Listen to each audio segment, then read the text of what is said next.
Kartografik təsvir vasitələrindən biri də qlobusdur. Deməli, plan idi, xəritə idi, qlobus idi. Biz sizlə planı öyrəndik, planda relyefin təsvirinə baxdıq. İndi qlobus haqqında məlumat verəcəm. Gələn dərsimizdə artıq xəritə haqqında məlumat verəcəm. Xəritənin növləridir, xəritənin miqyasıdır və s.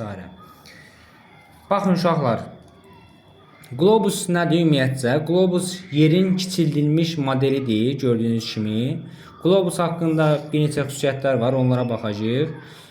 Baxın uşaqlar, ilk qlobus eramızdan əvvəl 2-ci əsrdə Krates Malonski tərəfindən düzəldilibdir. Deməli, ilk qlobus kim tərəfindən düzəldi? Krates Malonski tərəfindən düzəldi. Eramızdan əvvəl 2-ci əsrdə. Sonra 1492-ci ildə Alman alimi Martin Behaim də qlobus hazırlayıbdır və onun qlobusunu yer alması adlandırırlar. Baxın, bu Martin Behaimin qlobusu Almaniyanın Nürnberg muzeyində saxlanılır. Və günümüzə qədər gəlib çıxan qlobuslardan biridir Martin Behaimin qlobusu. Deməli, ikinci qlobusu kim tərtib elədi? Martin Behaim tərtib elədi 1492-ci ildə. Dəqiqə.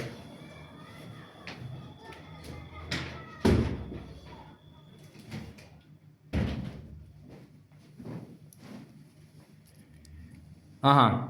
Sonra Azərbaycanlı alimlərdən Kərməddin Səlmasi qlobus tərtib edibdir uşaqlar. İlk qlobuslardan biri olubdur onun tərtib elədiyi qlobusda. Kərməddin Səlmasi kim olubdur?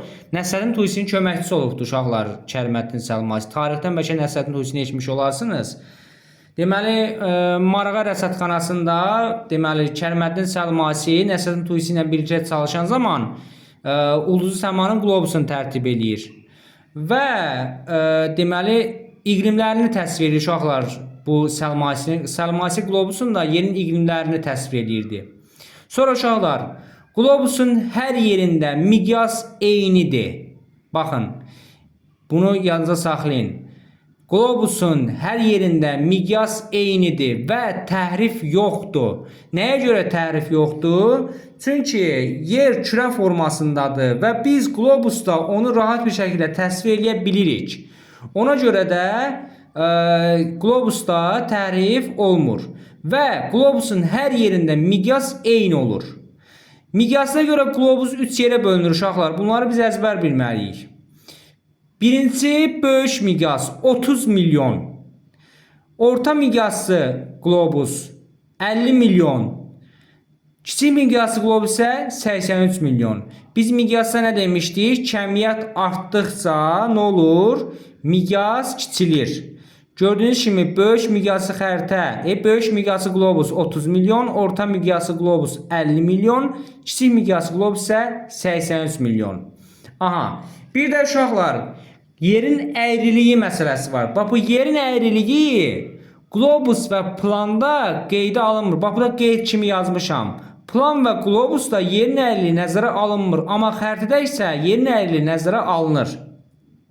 Baxın, xəritədə isə yerin əyriliyi nəzərə alınır. Demin test sorğusunda qarşınıza çıxacaq bu. Sonra uşaqlar, burada plan, qlobus və xəritə haqqında məlumatlar var. Bunlara da diqqət yetirin. Deməli, planda biz nələri var idi? Planda böyük miqyasda təsvir olunurdu, kiçik ərazilər verilirdi. Sonra təhrifsiz təsvir idi plan. Baxın, planla qlobus fikir verirsiniz uşaqlar, təhrifsiz təsvirdir. Yəni səhv yoxdur bunlarda. Amma xəritədə isə səhvlər var. Sonra ancaq baş miqyasından istifadə edir planda, dərəcə toru yoxdur. Baxın, planda dərəcə toru yoxdur. Amma xəritə və qlobusda dərəcə torundan istifadə olunur. Yaxşı? Və bir də ki, planda yerin əyriliyi nəzərə alınmır. Əlavə olaraq planda nələri öyrənə bilərik? Uşaqlar, nisbi hündürlükdür, mütləq hündürlükdür. Baxın, mən sizə planda relyefin təsvirini keçdim. Orada nələri öyrənirdik biz? Hə? Buradasınız? Bəli. Planda relyefin təsviri var idi, horizontallar. Biz orada nələri öyrənirdik? Necə müəllim? Planda relyefin təsviri var idi, horizontallar. Biz orada nəyi öyrənirdik? Hesablamalar zamanı nələri öyrənirdik? Relyefin yer səthini məmnun hava Mənim çəmər relyef deyirdi, o üsüz. Aha, onlarda nəyi öyrənirdik biz? Dağın nələrini öyrənirdik? Yeşil xəritədə planda təsvirini horizontalı, izobatı, 5 trixi, kəsmə yüksəkliyi, mütləq hündürlük. Ay yaşa, bax planda mütləq hündürlük, nisbi hündürlük öyrənirdik. Bəli, berg işıqla nə idi onları öyrənirdik. Əgər hər hansı bir dağı təsvir ediriksə, biz orada uşaqlar çay şəbəkəsinin sıxlığını da öyrənə bilərik. Bax, planda bunlar öyrənilir. Qlobusdakı yerin kiçilik modelidir, tərifsizdir və dərəcə torundan istifadə edilir və bir də ki, yerin əyriliyi nəzərə alınmır qlobusda. Aha. Deməli, dedik ki, qlobusda da yerin əyriliyi nəzərə alınmır, tərifsiz təsvirdir, dərəcə torundan istifadə olunur və yerin kiçilmiş modelidir. Xəritə müstəvi üzərində təsvirdir, şərti işarələrlə istifadə olunur, təhriflidir. Tərifli, yəni səhvlər çox olur da. Çünki xəritə müstəvi üzərində təsvirdir. Qlobus elə bir ki, açırsan xəritə üzərində. Kağız üzərində elə bir ki, qlobusu açırsan. O zaman da səhvlər yaranır. Onu keçəcək inşallah. Baş və xüsusi miqyaslar olur. Baxın, plan və qlobus yalnız baş miqyası olur. Amma xəritədə həm baş miqyası olur, həm xüsusi miqyası olur. Bir də dərəcə torundan istifadə edilir.